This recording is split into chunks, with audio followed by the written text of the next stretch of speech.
بسم اللہ الرحمن الرحیم۔ تمام تعریفیں اللہ کے لیے ہیں۔ وہ خالق ہے، وہ مالک ہے، ہم سب اسی کے محتاج ہیں۔ کامیابی صرف اسی کی اطاعت میں ہے۔ درود و سلام ہو نبی کریم پر، جنہوں نے ہمیں نماز کا تحفہ دیا۔ نماز جو مومن کی آنکھوں کی ٹھنڈک ہے، نماز جو دین کا ستون ہے، نماز جو انسان کو برائی سے بچاتی ہے۔ آج ہم بات کریں گے فجر کی نماز کے بارے میں، اور خاص طور پر اس بندے کے بارے میں جو ہمیشہ باقاعدگی سے فجر کی نماز پڑھتا ہے۔ فجر کی اہمیت۔ قرآن میں بار بار نماز کا ذکر آیا ہے۔ 5 وقت کی نماز فرض ہے۔ ان 5 میں سب سے بڑی آزمائش وہ ہے فجر کی نماز۔ فجر کا وقت وہ وقت ہے جب دنیا سو رہی ہوتی ہے، لیکن مومن جاگ رہا ہوتا ہے، اپنے رب کے سامنے جھکا ہوتا ہے۔ اللہ تعالیٰ نے فرمایا، اور صبح کے وقت قرآن کی تلاوت کرو۔ یقیناً صبح کا قرآن بڑا مؤثر ہوتا ہے۔ بنی اسرائیل 78۔ رسول اللہ نے فرمایا، جو شخص فجر کی نماز پڑھتا ہے وہ اللہ کی ذمہ داری میں ہوتا ہے۔ مسلم۔ فجر پڑھنے والے کی فضیلتیں۔ فجر پڑھنے والا اللہ کی امان میں ہوتا ہے، دن بھر محفوظ رہتا ہے، مصیبتوں سے بچا رہتا ہے۔ فجر پڑھنے والے کا ایمان مضبوط ہوتا ہے، شیطان اس پر قابو نہیں پا سکتا۔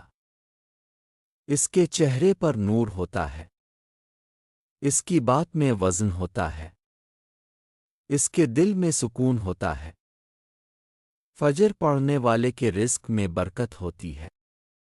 رسول اللہ نے دعا کی، اللہ میری امت کے لیے صبح میں برکت دے۔ اس کی دعائیں قبول ہوتی ہے، اس کے اعمال میں آسانی ہوتی ہے، اس کی زندگی سانور جاتی ہے۔ دنیاوی فائدے۔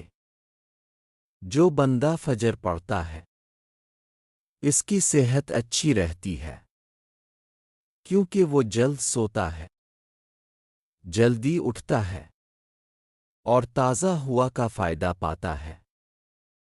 اس کا ذہن تیز ہوتا ہے، کام کرنے کی صلاحیت بڑھتی ہے، وہ دن بھر چاق و چوبند رہتا ہے۔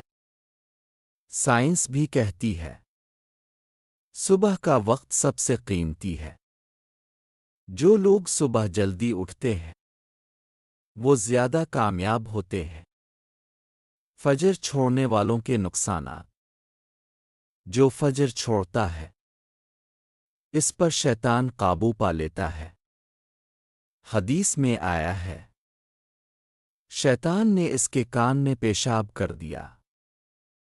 فجر چھوڑنے والا دن بھر سست رہتا ہے، اس کے کاموں میں برکت نہیں رہتی، اس کا دل سخت ہو جاتا ہے، ایمان کمزور پڑ جاتا ہے، گناہ کی طرف میلان بڑھ جاتا ہے۔ فجر چھوڑنے والا اللہ کی رحمت سے محروم ہوتا ہے، وہ دنیا میں بھی نقصان اٹھاتا ہے اور آخرت میں بھی رسوا ہوتا ہے۔ فجر کی عادت کیسے ڈالیں؟ جلدی سونے کی عادت ڈالیں۔ رات دیر تک جاگنے سے بچیں۔ غیر ضروری موبائل اور باتوں کو چھوڑ دیں۔ سونے سے پہلے وضو کریں۔ وضو کی حالت میں سونے والے کے لیے فرشتہ دعا کرتا ہے۔ الارم لگائیں، کسی کو کہیں جگانے کے لیے۔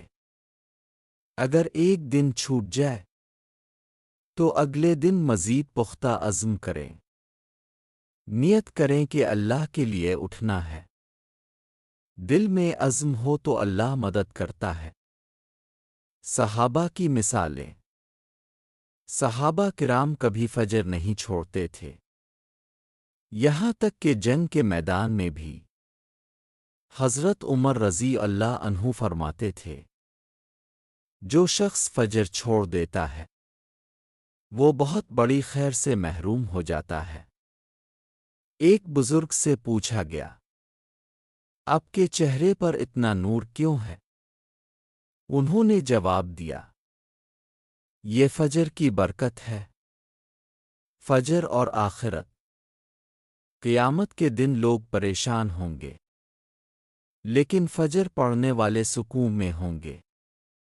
رسول اللہ نے فرمایا، جو شخص فجر اور عصر کی نماز کی حفاظت کرے گا وہ جنت میں داخل ہوگا۔ فجر پڑھنے والے اللہ کے عرش کے سائے میں ہوں گے، انہیں جنت کی خوشخبری دی جائے گی۔ فجر کا روحانی سکون۔ فجر کے وقت زمین پرسکون ہوتی ہے، پرندے ذکر کرتے ہیں، ہوا تازہ ہوتی ہے۔ یہ وقت دعاؤں کی قبولیت کا ہے۔ اللہ اپنے بندوں کے قریب ہوتا ہے، ان کی دعائیں سنتا ہے، ان کی حاجتیں پوری کرتا ہے۔ عملی فائدے۔ فجر پڑھنے والا وقت کا پابند ہوتا ہے، وہ اپنی زندگی کو منظم کرتا ہے، وہ جلدی اٹھتا ہے، اس کا دن طویل ہوتا ہے، اس کے پاس کام کے لیے زیادہ وقت ہوتا ہے، اس کی زندگی بہتر ہوتی ہے، اس کا دل خوش رہتا ہے، اس کے گھر میں برکت آتی ہے۔ پیارے بھائیوں اور بہنوں، فجر پڑھنے والا اللہ کے خاص بندوں میں شامل ہے۔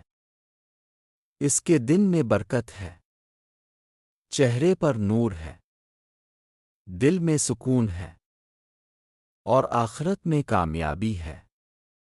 آئیے آج عہد کریں، ہم فجر کی نماز کبھی نہیں چھوڑیں گے۔ اللہ ہمیں 5 وقت کی نماز کا پابند بنائے۔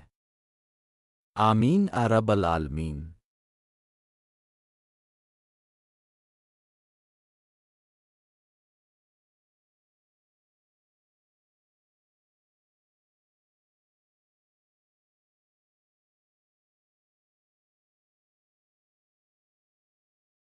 اگر آپ کو یہ ویڈیو پسند آئے تو براہ کرم چینل کو سبسکرائب کریں اور اپنے دوستوں کے ساتھ بھی ضرور شیئر کریں تاکہ ہماری آنے والی اسلامی ویڈیوز اب تک اور آپ کے عزیزوں تک بروقت پہنچ سکیں۔